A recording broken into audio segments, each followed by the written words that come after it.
Hey guys, what's up and welcome back. Today what we're going to be doing is the tier 60 pit. The reason for this is the tier 61, which starts giving Neath Iron, which is the third level material. The boss in there was a little too challenging for us. So what we need to do is go into the tier 60, and this is the pit level, the highest level that still gives us the Ingolith. So we're at a point in the game where what you're doing in the pit is you're farming up, and then like the first levels give you the first level material, the Obudu site, however you say that. And then at tier 31, you start getting the next level material, the Ingolith. And then at tier level 61, you start getting the very last material, which is the Neath Iron. And the way this works is you need Obadusite to get the first 4 levels, you need Ingolith to get the next 4 levels, and then you need Neath Iron to get the final 4 levels up to Masterworking level 12. And at the end of each group of 4, you get a critical roll on one of the stats. So for this piece of equipment, for example, we're trying to get our armor up to cap. And what we would ideally have is a max rolled armor, or even better would be a greater affix armor. And then if we would then be able to stamp it with the critical success, like on the first 4 levels, that would be ideal, basically. And that would get us to the armor cap. So we're at an interesting stage of Endgame where we can do the level 100 Nightmare Dungeons no problem.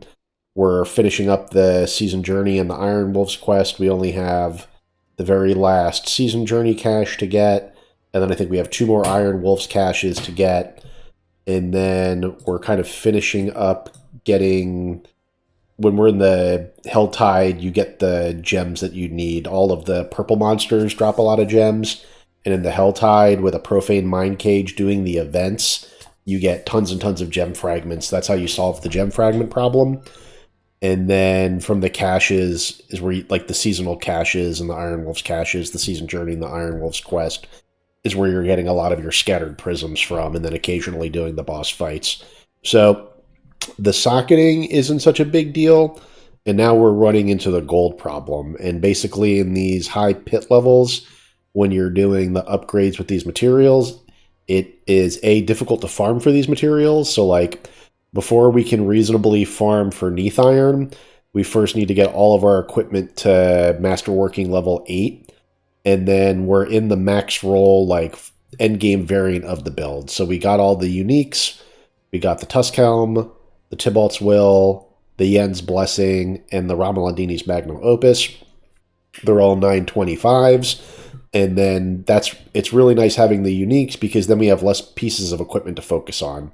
So like for tempering, we only really have to worry about our chest and our gloves. And what we should do is we have a better pair of gloves to swap into.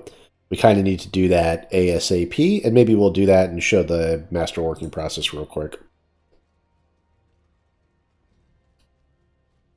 Because we do need more damage.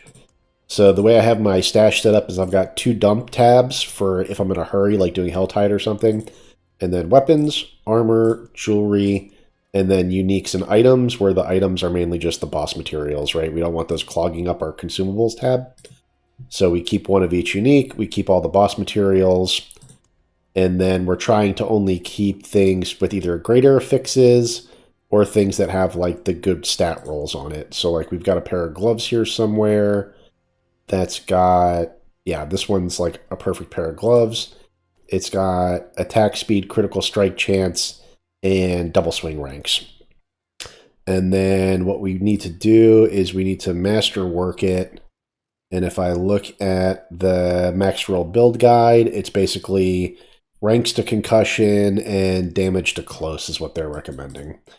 So if we go over to the tempering, the way we would prioritize this is I believe we're going to try and get the concussion ranks first, and we can look on the max roll page and see what they prioritize. Yeah, so they say concussion over damage stat, and the way you interpret that is like this.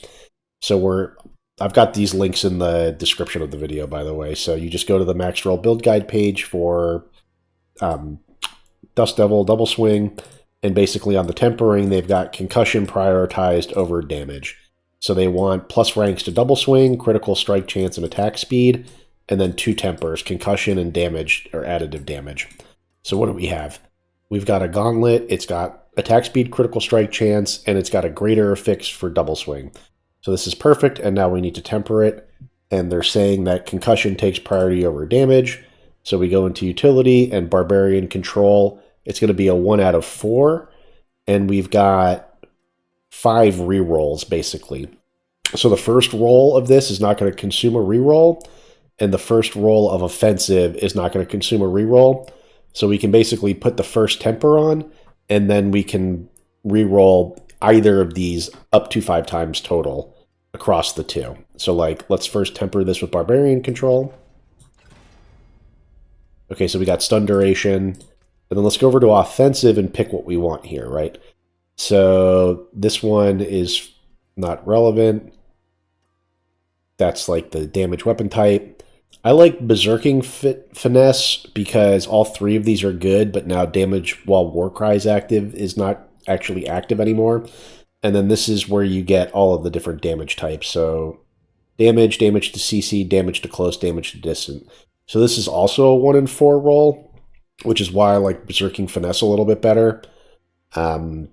Just mainly because the damage while Berserking, which is what I like, is a 1 in 3. But you can see that damage to close rolls higher, right? So damage while Berserking has a 55% cap, and then damage to close has a 62.5% floor, which is why this is considered better. So let's go ahead and do our first free roll of offense. All right, we got damage to close, so now we know that we can invest all of our rerolls into the utility. See how we still have 5 of our rerolls left? This is what we should always do going forward, is do the first free one so that you know what you're working with from a reroll perspective. So now we've got 5 rerolls on Barbarian Control to try and get ranks of concussion. All right, so we got stun duration again. Upheaval stuns. It's our 3rd roll. Stun duration again. This is our 4th roll. Stun duration again. This is our 5th and final roll. Stun duration. So stun duration is a good fail case. A bad fail case would be either Steel Grasp or Upheaval. So we're looking for the concussion ranks, but we'll settle for stun duration. Okay, so now this is a good piece of equipment. This equipment is better than what we currently have equipped. What we currently have equipped has max life, and it's not even that much max life. It's got attack speed, it's got critical strike chance, and then it's got damage while berserking and concussion. So the temper for concussion on this one is better, but the old one does not have the ranks to double swing, which should help our damage out quite a bit, right? So if I look at double swing, it says 12,500 damage. And then if I go into the abilities and look at the skill tree, right now we've got 5 out of 5 ranks, right? So if I put the extra ranks on here, 12,500 goes to what? 16,017. So we gained like 30% damage from that. So it was 16,170 minus 12,500, about, call it 3,600. So say 3,600 divided by 12,500. Yeah, it's like a 28%, 28.8%. So almost 30% damage increase just from that. And then we'll stick that back in our stash. And then we'll masterwork this thing. So then ideally now what we want is the critical success on double swing. But this one has good stuff. Any critical success would be fine, except for the tempers, basically. The 3 regular affixes is what we would ideally get here. So this is going to cost, I believe, 90 total. Obusite. So let's get let's do one material conversion, and we'll do one cash, which costs me 5 of the higher material to get 15 of the lower material. So I converted 5 yellow into 15 blue, which should give me enough to just blitz through the masterwork of this. So we're just going to pay the 4 costs. So it's 100k, 150k, 200k, and then I'm just a little short. Oh, it's 100 exactly, not 90. Excuse me.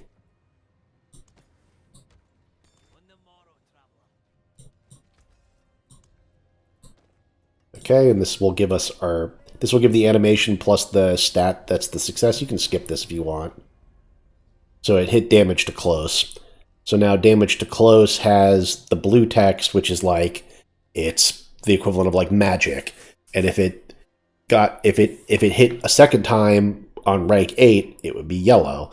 And if it hit a third time on rank 12, it would be orange, kind of like how the items are yellow, blue, orange.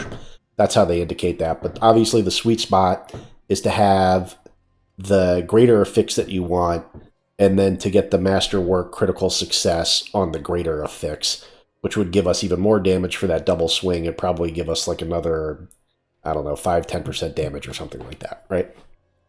And then what you can try and do is redo it, right? So if I want to redo this and go through that process again, the only problem is I need 5 million gold to do it. But I can reset this back down and then keep trying to masterwork it until my first critical success is on the double swing rings. Okay? So now everything is at least rolled through the first level, the Obudusite level. And then now what we want to do is farm up enough Ingolith to get everything from 4 out of 12 to 8 out of 12. That's our next progression goal. So to do that, we're going to farm the highest tier that provides that material, because that's basically where we're at from a damage scaling perspective, right? And then we're going to pop a couple consumables to help us do this. So we're going to do a incense that'll fix our resistances. So now our resistances are all capped. And then we'll do the free potion from the side quest, which gives 15% life. The experience doesn't matter anymore, and we're overcapped on poison resist, but this should even overcap our poison resist a little bit. Oh, no, it doesn't? Okay. And then we either want an elixir of momentum or a holy elixir, or one of these guys. Maybe what we want is critical strike chance, resource cost reduction, attack speed. See, this one would be up to 45% attack speed, which I think is going to be good in this content. Max life plus 20% is also probably pretty good.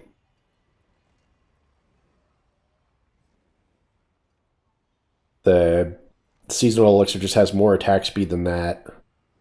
Resource cost reduction is okay-ish. Critical strike chance I don't think we need. And armor could be good, actually. Interesting how armor is actually kind of relevant now. Let's actually try that. Okay, so we're shoring up our slightly non-min-max defenses. I kind of like that, actually. Okay.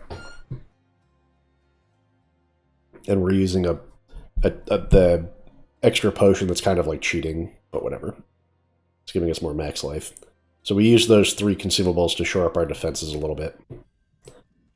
And then now what's good about the game now, and why the joke is like D4 good, is that the gameplay like actually matters a little bit now at the higher difficulty levels.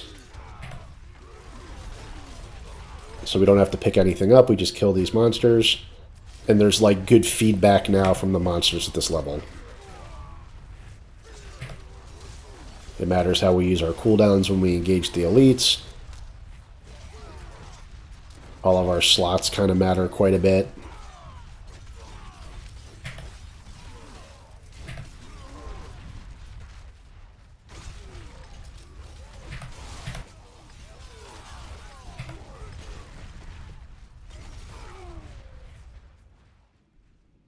These guys can absorb a lot of damage.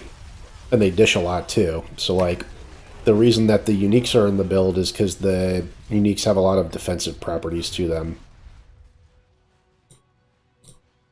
They're the only place now where you can get the damage reduction affixes on equipment.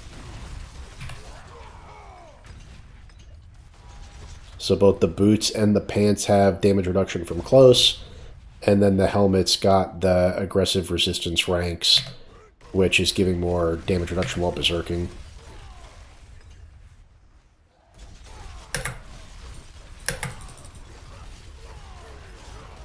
Invulnerability Shrine, which is nice for this content.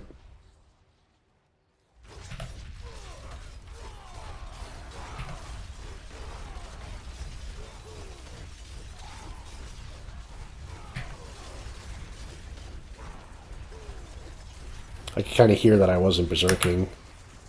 My attack speed wasn't correct, and then the damage was low as well. So that's because berserking wasn't up.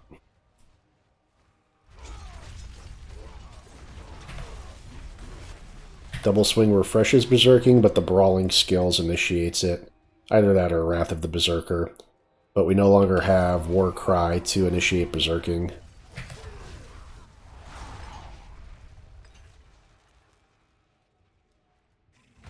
Might have gone the wrong way. We'll see.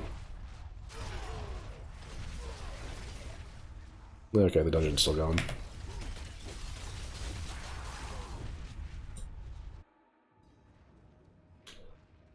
Okay, and then we change the gameplay up a little bit against the bosses, and we just spam potion and leap. Because the Earthquake is giving us both damage and quite a bit of damage reduction. So it's important to get the Earthquake back up.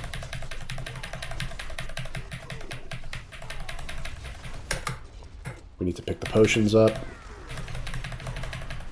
I don't think we entered the boss room with full potions.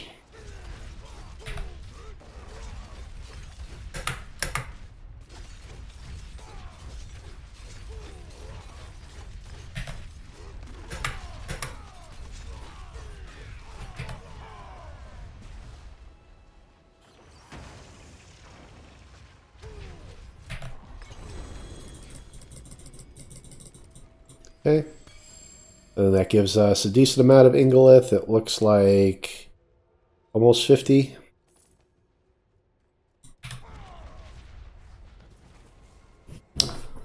That was Yen's. The effect of the unique boots is basically the way it should be interpreted. I'll show that real quick.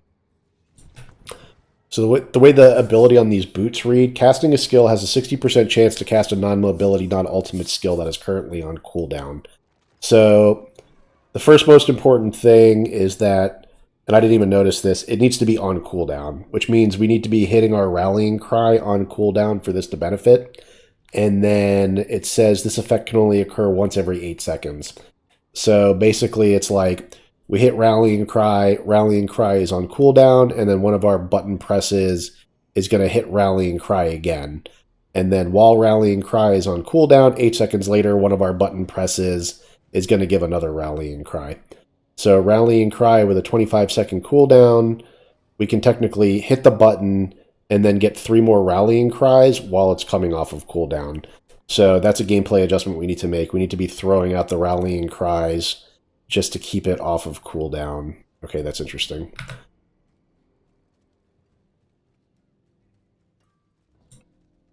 And then the equipment's got, this has DR close, this has DR close, and then this has the aggressive resistance ranks. Those are all the things that we would want to hit with the critical success, obviously, because we're trying to emphasize the defensive nature of this. And then we're also trying to increase our armor, so a critical success on armor for our chest piece is what we were shooting for initially. So we got Martial Vigor instead, which is okay, it's max life. So that makes our max life even higher. Our potions are all active, that's good.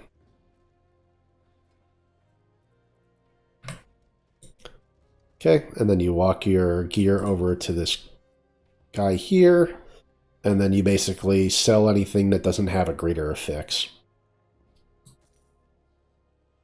So you still read it to see if it's perfectly rolled. But if it's not perfectly rolled, you just get rid of it. And then you keep your greater affixes for the time being until we have a stash full of greater affix stuff, and then we'll thin it out.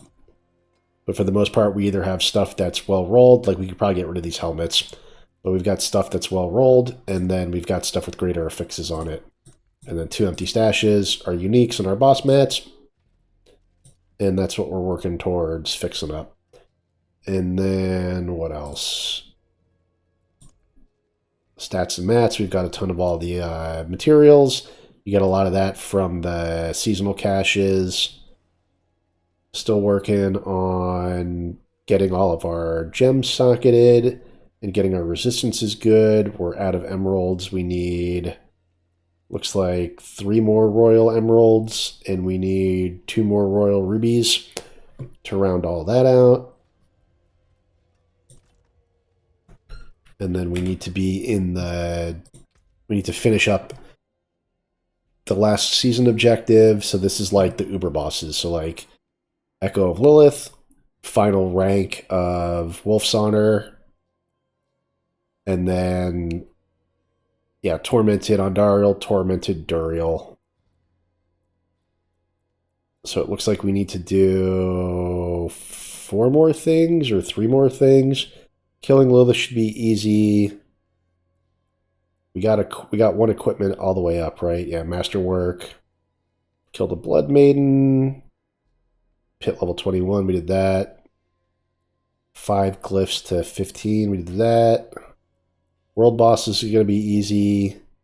So world bosses and the Iron Wolf is kind of free, and then it'll just be 3 uber bosses. And I think probably just killing Echo of Lilith will get us these final caches.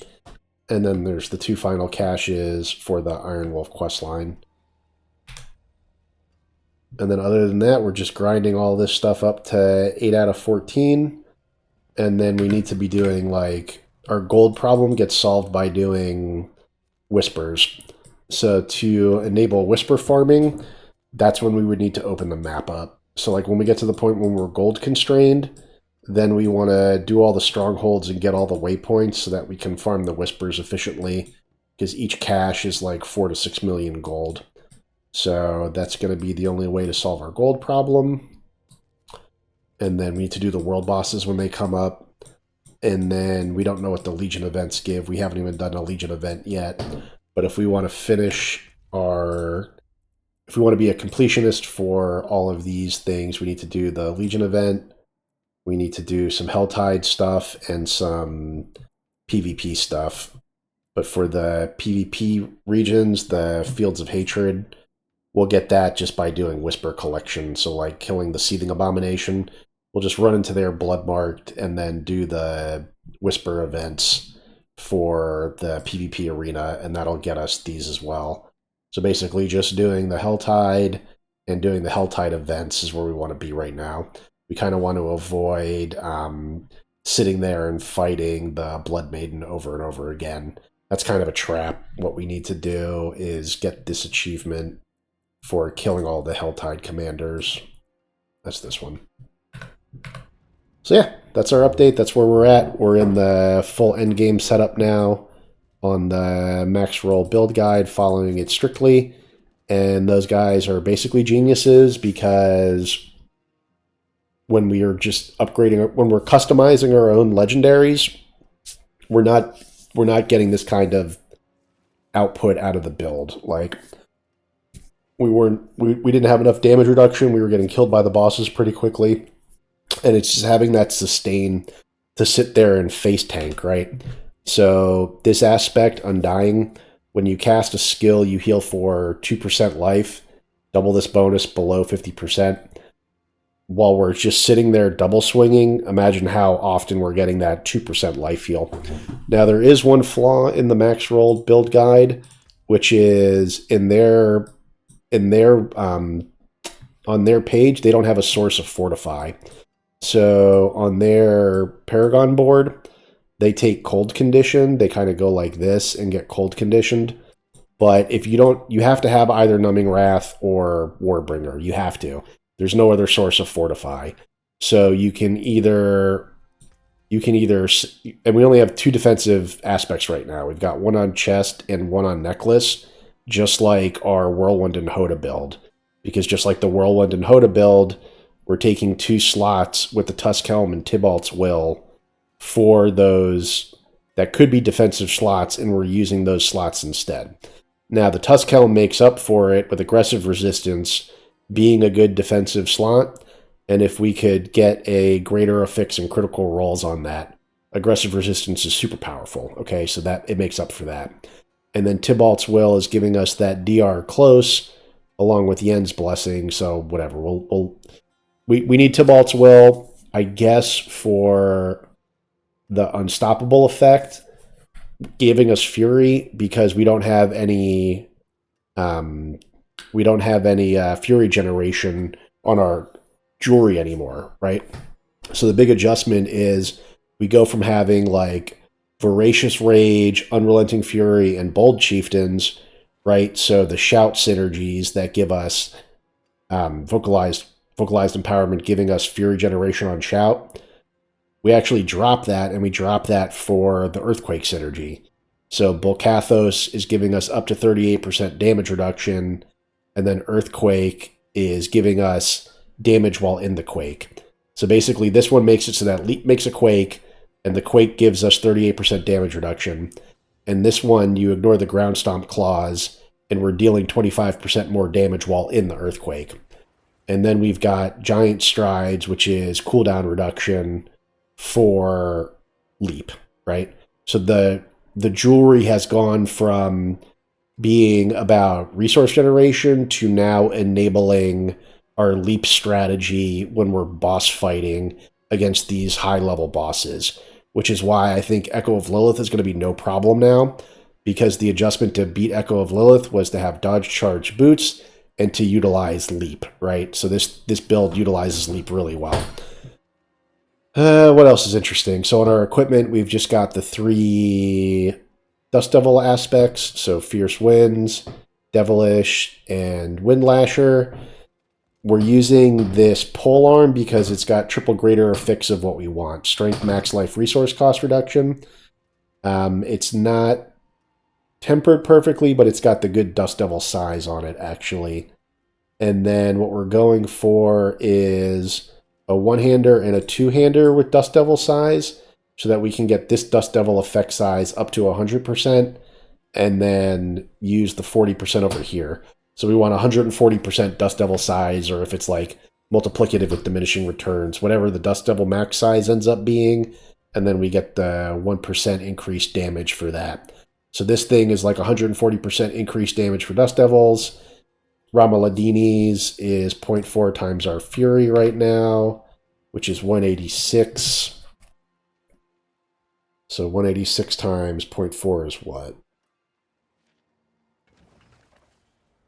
186 times 0.4. So right now, Ramaladini's is giving us 74.4% damage increase on Double Swing. So that's better than Edge Masters or Limitless Rage, or any of the multitude of ones that do either 0.3 or 0.25 damage. And then we've got this one on the two-hander, because this is the Dust Devils that are being procced by Double Swing. And then Bolcathos on the necklace is nice, because A, we need a defensive slot. So we could switch these out and put Undying on the necklace and get even more life gain, but it's the difference between 25% and 38% damage reduction, which is significant, right? So we want that nice increased damage reduction.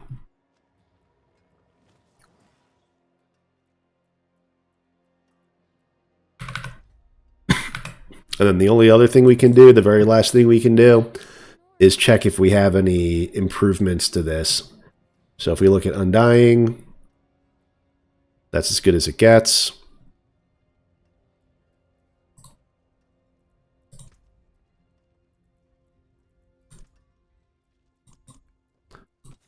And then what's this, accelerating? Ooh, that's why, okay, I forgot to imprint this. That's why I wasn't doing the output that I thought I needed to do. Okay. So we needed to put accelerating on that. That was a mistake.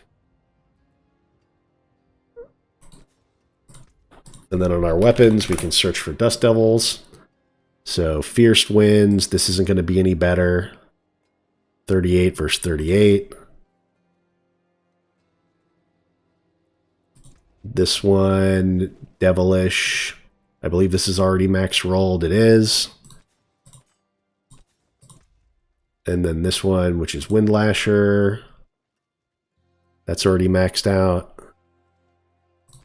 Giant Strides.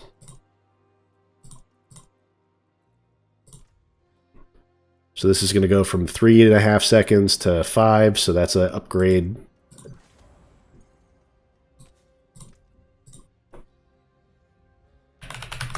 Quake. So Earthquake. 24% increased damage. So that's a 2% improvement there. And then Bulkathos should be this should be an improvement as well, right? So this is going to go from 32% to 36%. Okay, so small incremental improvements, but we just checked that everything that we have imprinted is rolled up to our highest level of imprinting. We can kind of see what all of our codex abilities are. Right, so we basically you can check against d4builds.gg to make sure that you have them all, or you can go into collections, and when you look at the codex, if you scroll down to the bottom, the ones that you don't currently have are shown at the bottom like that. Now, I like the view of the codex from inside the occultist, and we can see how all of our codex is doing. We've got maxed out or pretty high rolls for all the defensive categories. Same with the offensive category, nothing's looking too low.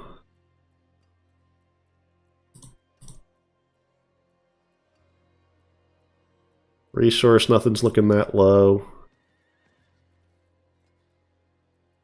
Same with the utility. And then the only one that's killing us is Ghostwalkers. So, okay, we want to try and get Ghostwalkers, right? We're annoyed by where we're at with that. So what we would do is we would roll for boots.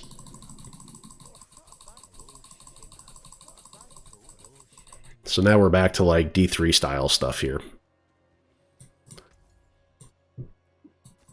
And then we can just get rid of all...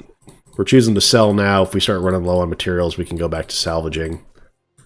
But see, none of these have an improvement on it, right? So then for boots, it would be like movement speed. Basically, we want movement speed, something about mobility skills, and then max life resistances. Fury per second is also good. So like I used to think I would think before that something like this was good. Okay, it's got fury per second and max life, but nope. We only need fury per second on one. The affixes are so powerful that we only need fury per second on one spot, basically. It's crazy. Here's like max life ranks to charge. Like that could be good, I don't know. But then the other thing is like we're just using a Yen's blessing, so like we don't even really need boots. So if it doesn't have a greater affix, it kind of doesn't matter. It's basically what's happening here. And then you can see we've already blown through our gold. So how much would it cost for our next upgrade? Say we want to start tempering, I don't know, we want to temper the Tusk Helm, right? This is going to cost 450k plus 20 of these materials, right? So like 450k, we only got 1.2 million. We're under $1 million gold now, right? So this is where we are now experiencing gold becoming a constraint, essentially. And then now our choice is to either just farm up the materials, just to farm the materials up, right? But then we can't do any upgrades because we don't have any gold. Or we can go open the map up now. Oh no, we were talking for too long and we missed the world boss fight. Shit. There's no point in going there. It's already too late. The world boss dies in like 2 milliseconds. So yeah, that's too bad. Missed a world boss opportunity, but whatever. Gotta let it go. And then what we want to do now is just open up the map. So I guess for funsies, we're going to do all of the strongholds offline. and then open up all the waypoints. And then from there, that'll enable us to blitz through the whispers. And then what we should probably do is whisper farm up to like 100 million gold. And then the other thing we can do is we can just try and take on some of these bosses, right? So like, let's try and kill Uberloaf with our setup right now. It should be doable.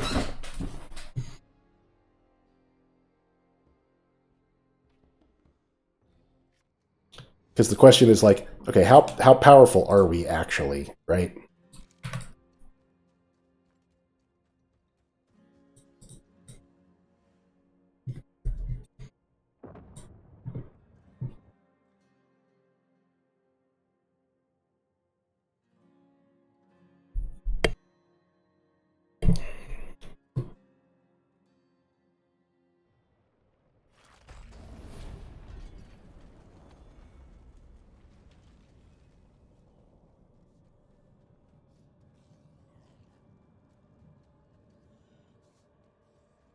I'm surprised it marked that complete.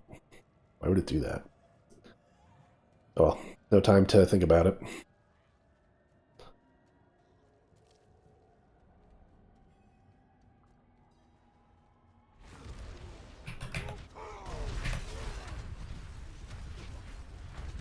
Okay, they buffed her quite a bit. Okay.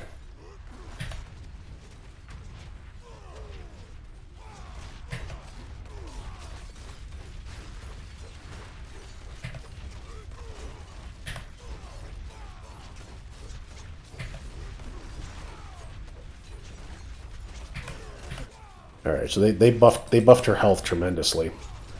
That's what they did.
Oh, I could take a hit.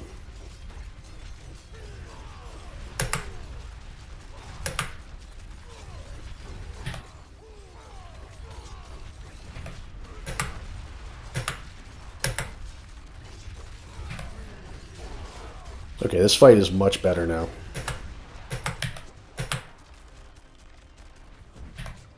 This is much better that these things don't insta-kill you.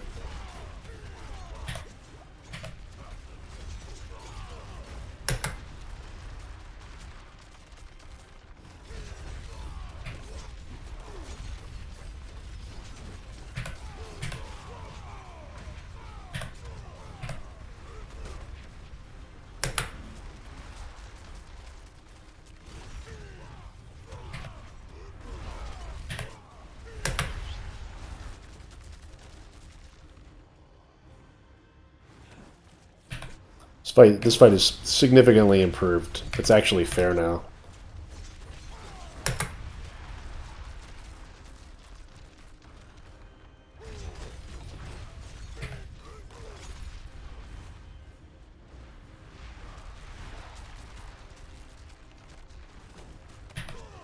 There's a reasonable delay when the waves actually come. They're very dodgeable now.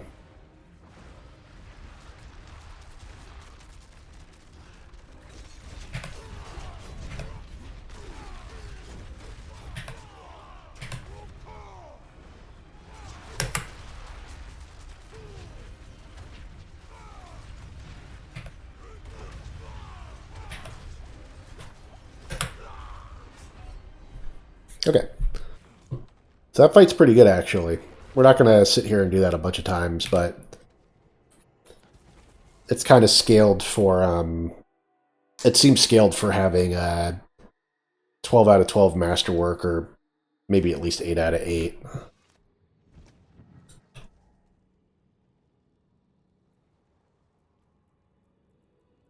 Yeah, like you probably need to be like, okay, I've got full gems, I've got at least 8 out of 8, and things. You gotta be pretty mid max to beat her, basically. Or I guess this is the difference between the S tier and the A tier builds. Is the A tier builds probably aren't putting out the kind of damage output against the Uber bosses, is going to be my guess.